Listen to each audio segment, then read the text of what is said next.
আপনাদেরকে আজকে একটি রাজার গল্প শোনাবো। তো গল্পটিও তাড়াতাড়ি শোনাবো, তো গল্প সময় শেষ হয়। তো একটা রাজা ছিল, তো রাজার মনে কোনো সুখ নেই। তো সে রাস্তা দিয়ে একদিন তার অ্যাডভাইজার যে থাকে মন্ত্রী, তাকে নিয়ে যাচ্ছিল।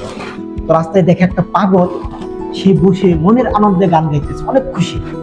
সে তো অবাক, আমি রাজা, এত বড় রাজ্যের রাজা, আমি এত ধন দৌলত সম্পত্তি, আমি এখন পর্যন্ত সুখী না জীবনে, এই পাগল রাস্তায় বসে এত আনন্দে খুশি কিভাবে? তখন অ্যাডভাইজার বলল, ও যে এত খুশি কেন আর আপনি এত অসুখী কেন, এটা যদি জানতে চান একদিন আমাকে সময় দেন।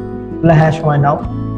তখন কি করলো, একটি মুদ্রার ব্যাগের মধ্যে 99টি মুদ্রা ভরে সেই মন্ত্রী ওই সন্ন্যাসীর সেই পাগলের বাড়ির সামনে রেখে দিল।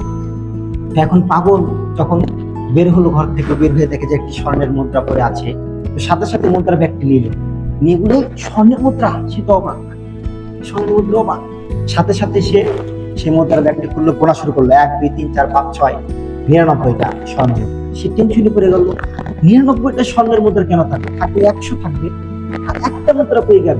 সেই একটা মুদ্রা খোঁজার জন্য সে পাগল পাড়া হয়ে গেছে, মাথার চুল ছিটতেছে যে একটা মুদ্রা কই গেল, 99টা কেন, আর একটা।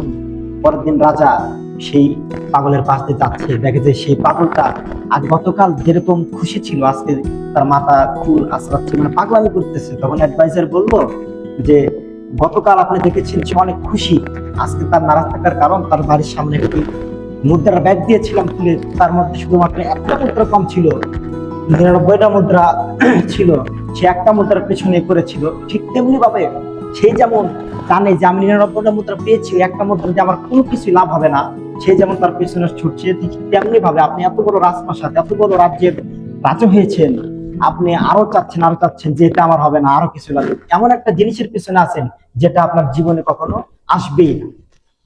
এই জন্য সে সুখী ছিল, আপনার সুখী ছিলেন।